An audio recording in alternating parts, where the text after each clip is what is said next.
Hati-hati. Ini hati-hati. Kalau kita sujud pakai sorban. Allahu Akbar. Ini di depan kita nih. Sorban. Sujud di atas sorban. Tidak sah. Ini Piki kemari. Sujud begini. Tidak sah. Kira-kira jelas tidak? Tapi kalau Piki ini jatuh, sujud di atas Piki, sah. Sah. Ini jatuh, sujud di atas sorban, sah. Tapi kalau sorban ini sedang kita pakai begini, sorban di depan kita, terus sujud di atas sorban, tidak sah. Nah, kalau Anda lagi sujud, tahu-tahu nggak sengaja ini begini, Anda udah sujud begini, turunkan aja ini. Ini turunkan, selesai. Sholat Anda sah. Paham? Jadi jangan mentang-mentang pakai sorban, ada yang sujud kadang-kadang di atas sorban. Tidak sah. Sebab kalau Anda sujud di atas sorban, sorban yang sedang Anda pakai, berarti Anda sujud di atas pakaian yang sedang Anda gunakan. Nggak boleh. Kira-kira jelas tidak? Nah, makanya sekarang bagaimana kalau orang rambutnya panjang nutup semua ini? Dia sujud. Tidak ada bagian jabahnya yang menempel di lantai. Ketutup rambut. Tidak sah. Ini jabah mesti nempel. Nah, nempelnya pun harus ada beban. Contohnya beban, andai kata. Ini tempat sujud saya tepung atau bedak.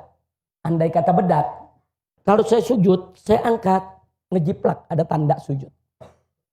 Itu berarti saya sujud dengan beban. Ada orang sayang menjambulnya. Dia sujud, hati-hati saudara. Cuma nempel begini. Ada yang begitu. Andai kata ada bedak, nggak ada tanda sujud. Tidak sah. Sujud itu bukan sekedar nempel, tapi ada beban. Nah, jadi kalau dalam kitab fikih diumpamakan andai kata ada tepung, tepung itu ada bekas cap jidat kita. Kira-kira jelas tidak? Paham? Nah, jadi sujud ada tata caranya. Jangan sembarangan kita sujud.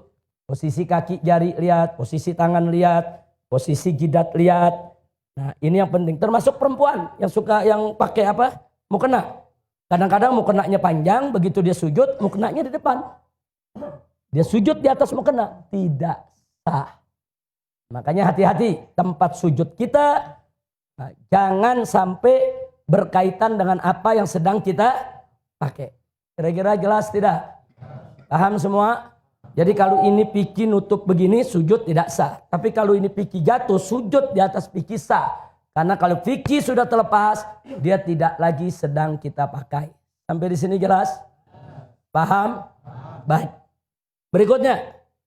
Nah, begitu kita bangun dari sujud, perhatikan kaki kita. Bangun dari sujud. Allahu Akbar. Pantat kiri kita duduk di atas kaki kiri.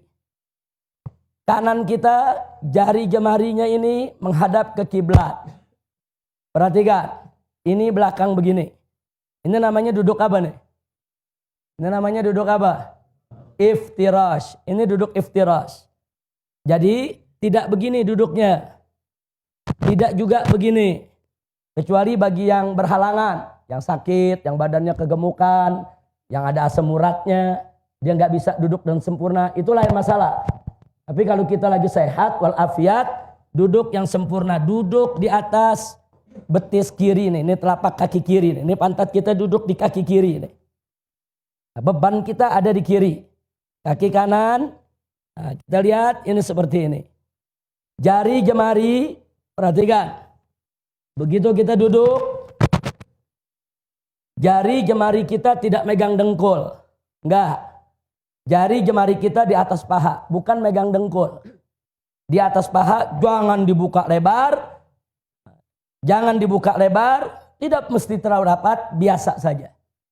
Jari jemari kita menghadap kiblat. Tanah kiblat, semua menghadap kiblat, kita punya jari.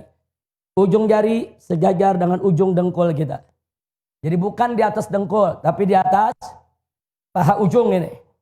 Seperti ini. Nah, jadi ini kaki kita seperti ini, belakangnya, depannya seperti ini. Sampai di sini jelas tidak? Kemudian kita sujud, sama seperti itu. Nah, setelah sujud, kita akan berdiri. Nah, dalam mazhab Syafi'i, saat kita mau diri, ada sunnah untuk kita, yaitu duduk sejenak